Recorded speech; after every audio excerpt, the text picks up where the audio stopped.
సగటు భారతీయుడిని, ఒక హిందువుని. అదేంటి మీరంతా నాస్తికుడు అనుకుంటున్న నాగబాబు హిందువుని అంటున్నాడని అనుకుంటున్నారా? ఆదిశంకరుల అద్వైతం, రమణుల ఆత్మజ్ఞానం, వీళ్ళిద్దరూ చెప్పిన నిరాకార స్వరూపమైనటువంటి ఆ పరమాత్మను నమ్ముతాను. హిందువు అనేది ఒక నమ్మకమో ఒక మతమో కాదు, ఇది ధర్మం, మన జీవన విధానం. అవివేకుల్ని అజ్ఞానుల్ని ఎడ్యుకేట్ చేసేలా చెప్పాలంటే ఇది ఒక జియోగ్రాఫికల్ ఐడెంటిటీ కూడా. ఆసేతు హిమాచలం నుంచి హిందూ మహాసాగరం వరకు ఈ పుణ్యభూమిలో పుట్టిన ప్రతి ఒక్కడూ హిందువే. ఈ దేశంలో, ఈ ధర్మంలో చార్వాకులు కూడా చోటుంది కాబట్టి నేను నిఖార్సైన హిందువుని.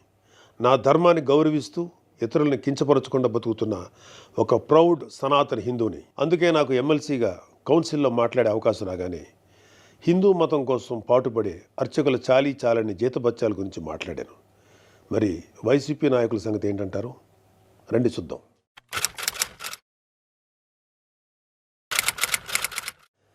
సెప్టెంబర్ 6, 2020 అంతర్వేది శ్రీ లక్ష్మీ నరసింహస్వామి వారి రథం దగ్ధమైన రోజు. రాష్ట్ర వ్యాప్తంగా ఉన్న హిందువులందరి మనోభావాలు దెబ్బతిన్న రోజు. అప్పటి వైసీపీ ప్రభుత్వం ప్రతిపక్షాల ఒత్తిడికి తలొగ్గి కేసుని సిబిఐకి అప్పచెప్తామని చెప్పింది. కట్ చేస్తే 2023లో ఒక హిందూ హక్కుల యాక్టివిస్టు ఆర్టీఐ వేశాడు. దానికి సిబిఐ ఏం సమాధానం చెప్పిందో తెలుసా? అసలు ఈ కేసు మేము టేకప్పే చేయలేదని చెప్పారు. మసిపూసి మారేడికాయ చేయడంలో ఎక్స్పర్ట్స్ అయినటువంటి ఒక్క వైసీపీ నాయకుడైనా దీని మీద మీడియాలో మళ్ళీ మాట్లాడడం చూసారా? అయినా వీళ్ళకి అవతల వాళ్ళ పర్సనల్ జీవితాల మీద ఉన్న ఇంట్రెస్ట్ మన హిందూ దేవాలయాల మీద ఎక్కడ ఉంటుంది?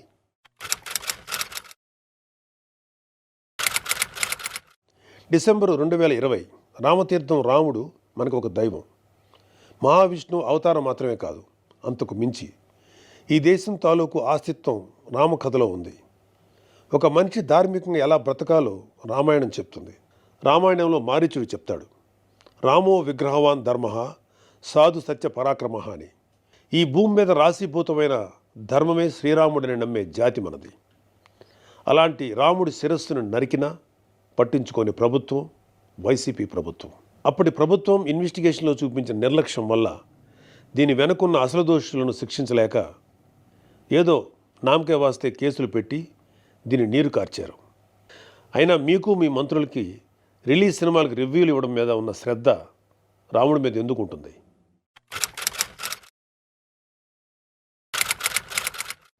జనవరి 22, 2024 అయోధ్య రామమందిరం ఇనాగ్రేషన్ కొన్ని దశాబ్దాల సుదీర్ఘ న్యాయ పోరాటం తర్వాత, కొన్ని వందల మంది బలిదానాల తర్వాత హిందువులు కలల కన్నా రామమందిరం కల సాకారమైంది.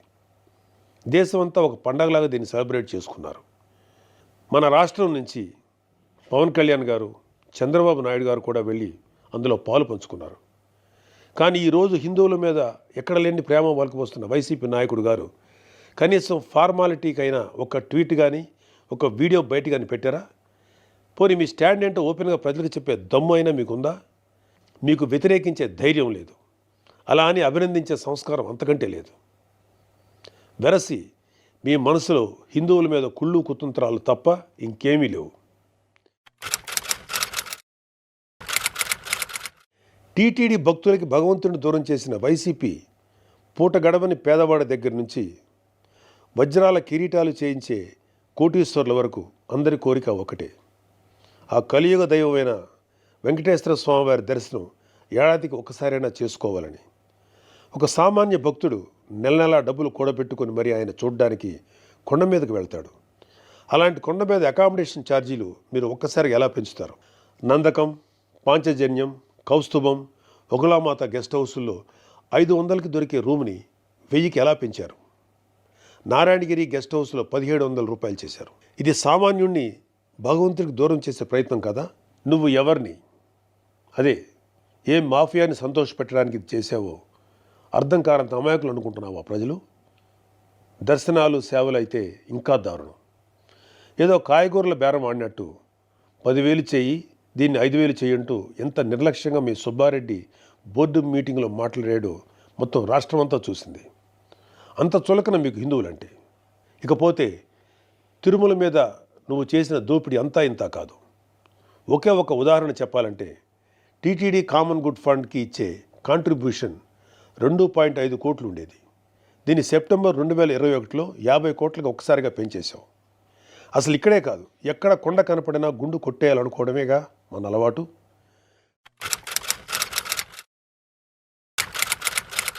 Declaration form. ప్రతి రిలీజియస్ ఇన్స్టిట్యూట్కి ఒక సాంప్రదాయం ఉంటుంది. దాన్ని గౌరవించడం మన ధర్మం. యుధా రాజా తదా ప్రజ అంటారు. నాయకులే రూల్స్ ఫాలో కాకపోతే ఇంకా ప్రజలు ఏం ఫాలో అవుతారు? అయినా బాధ్యత గురించి వైసీపీకి చెప్పడం చెవిటోడి చెవిలో శంఖం ఊదినట్టే. పవన్ కళ్యాణ్ గారు ఆయన కూతురు పొలినాని తిరుమల తీసుకువెళ్ళినప్పుడు ఆ అమ్మాయి మైనర్ అయినా కూడా ఒక గార్డియన్గా ఆ అమ్మాయి తరఫున డిక్లరేషన్ ఇచ్చారు. పవన్ కళ్యాణ్ గారి సతీమణి అన్నాగారు కూడా డిక్లరేషన్ ఇచ్చారు. ఇంత ఎందుకు, ఈ దేశ రాష్ట్రపతి అబ్దుల్ కలాం గారు కూడా తిరుమలలో డిక్లరేషన్ ఫామ్ పైన సంతకం చేసి అక్కడి నుంచి సాంప్రదాయాన్ని గౌరవించారు. నువ్వు కలాం గారి కన్నా గొప్పోడివా? డిక్లరేషన్ ఇవ్వకుండా వెళ్ళటమే కాక మీ మంత్రి వచ్చి ఆడి అమ్మ మొగుడు కట్టాడా తిరుపతి గుడి అని అంటాడా? అలా తలపగురు మాటలు మాట్లాడితేనే జనాలు 151లో మధ్యన 5 తీసేసి 11 ఇచ్చారు. అయినా నువ్వు ఏమైనా మారావా? లేదు. డిక్లరేషన్ అడిగారు అని తిరుమల పర్యటన క్యాన్సిల్ చేసుకున్న చరిత్ర ఉంది. ఆదిశంకరుల అద్వైతం, రమణుల ఆత్మజ్ఞానం, వీళ్ళిద్దరూ చెప్పిన నిరాకార స్వరూపమైనటువంటి ఆ పరమాత్మను నమ్ముతాను. హిందూ అనేది ఒక నమ్మకమో ఒక మతమో కాదు, ఇది ధర్మం, మన జీవన విధానం. అవివేకుల్ని అజ్ఞానుల్ని ఎడ్యుకేట్ చేసేలా చెప్పాలంటే ఇది ఒక జియోగ్రాఫికల్ ఐడెంటిటీ కూడా. ఆసేతు హిమాచలం నుంచి హిందూ మహాసాగరం వరకు ఈ పుణ్యభూమిలో పుట్టిన ప్రతి ఒక్కడూ హిందువే. ఈ దేశంలో ఈ ధర్మంలో చార్వాకులు కూడా చోటుంది కాబట్టి నేను నికార్సైన హిందువుని. నా ధర్మాన్ని గౌరవిస్తూ ఇతరులను కించపరచకుండా బతుకుతున్న ఒక ప్రౌడ్ సనాతన హిందువుని. అందుకే నాకు ఎమ్మెల్సీగా కౌన్సిల్లో మాట్లాడే అవకాశం రాగానే హిందూ మతం కోసం పాటుపడే అర్చకుల చాలని జీతబత్యాల గురించి మాట్లాడాను. మరి వైసీపీ నాయకుల సంగతి ఏంటంటారు? రండి చూద్దాం.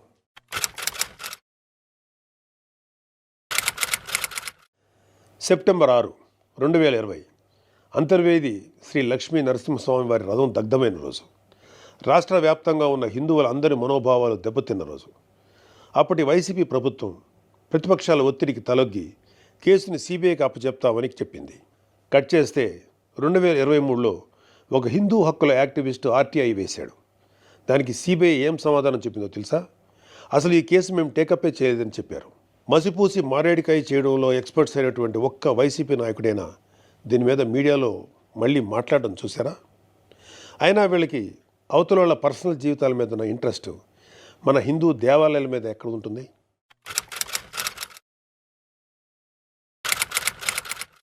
డిసెంబర్ 2020 రామతీర్థం రాముడు మనకు ఒక దైవం.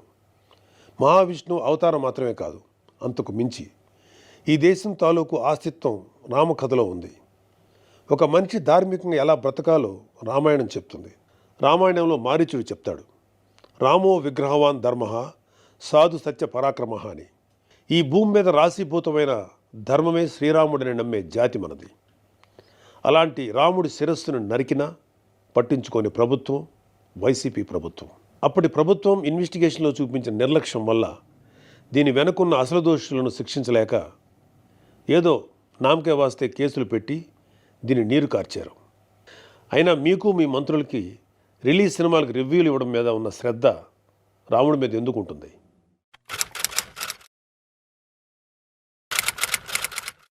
జనవరి 22, 2024 అయోధ్య రామమందిరం ఇనాగ్రేషన్ కొన్ని దశాబ్దాల సుదీర్ఘ న్యాయ పోరాటం తర్వాత, కొన్ని వందల మంది బలిదానాల తర్వాత హిందువులు కలల కన్నా రామమందిరం కల సాకారమైంది. దేశమంతా ఒక పండగలాగా దీన్ని సెలబ్రేట్ చేసుకున్నారు.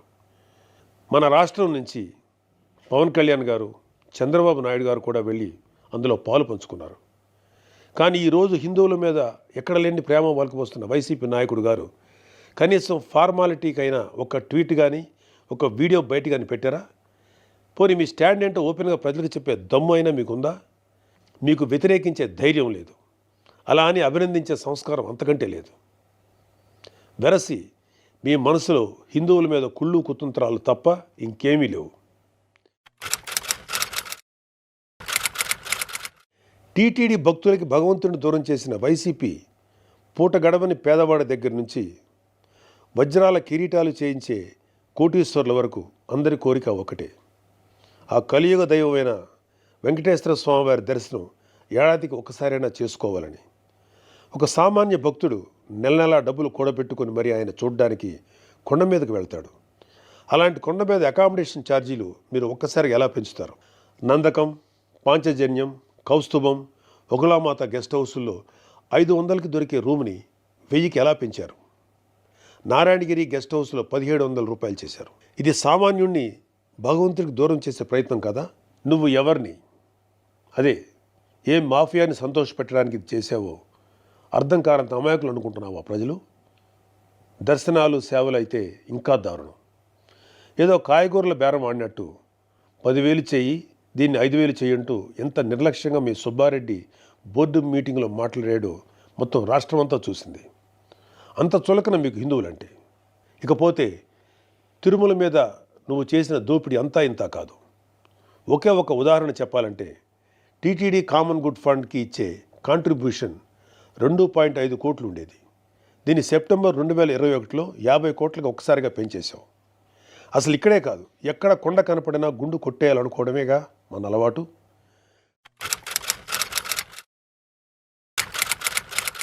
Declaration form. ప్రతి రిలీజియస్ ఇన్స్టిట్యూట్కి ఒక సాంప్రదాయం ఉంటుంది. దాన్ని గౌరవించడం మన ధర్మం. యుధా రాజా తదా ప్రజ అంటారు. నాయకులే రూల్స్ ఫాలో కాకపోతే ఇంకా ప్రజలు ఏం ఫాలో అవుతారు? అయినా బాధ్యత గురించి వైసీపీకి చెప్పడం చెవిటోడి చెవిలో శంఖం ఊదినట్టే. పవన్ కళ్యాణ్ గారు ఆయన కూతురు పొలినాని తిరుమల తీసుకువెళ్ళినప్పుడు ఆ అమ్మాయి మైనర్ అయినా కూడా ఒక గార్డియన్గా ఆ అమ్మాయి తరఫున డిక్లరేషన్ ఇచ్చారు. పవన్ కళ్యాణ్ గారి సతీమణి అన్నాగారు కూడా డిక్లరేషన్ ఇచ్చారు. ఇంత ఎందుకు, ఈ దేశ రాష్ట్రపతి అబ్దుల్ కలాం గారు కూడా తిరుమలలో డిక్లరేషన్ ఫామ్ పైన సంతకం చేసి అక్కడి నుంచి సాంప్రదాయాన్ని గౌరవించారు. నువ్వు కలాం గారి కన్నా గొప్పోడివా? డిక్లరేషన్ ఇవ్వకుండా వెళ్ళటమే కాక మీ మంత్రి వచ్చి ఆడి అమ్మ మొగుడు కట్టాడా తిరుపతి గుడి అని అంటాడా? అలా తలపొగురు మాటలు మాట్లాడితేనే జనాలు 151లో మధ్యన 5 తీసేసి 11 ఇచ్చారు. అయినా నువ్వు ఏమైనా మారావా? లేదు. డిక్లరేషన్ అడిగారు అని తిరుమల పర్యటన క్యాన్సిల్ చేసుకున్న చరిత్ర ఉంది. అయినా సెక్యులర్ ప్లేస్కి రిలీజియస్ ప్లేస్కి తేడా తెలియని నిన్ను ఎడ్యుకేట్ చేయటం మా వల్ల కాదు. ఇక ఫైనల్గా మన కల్తీ నెయ్యి వ్యవహారం గురించి చెప్పాలి. పాపం ఈరోజు డోసు ఎక్కువైనట్లుంది. రేపు మాట్లాడుకుందాం. Stay tuned.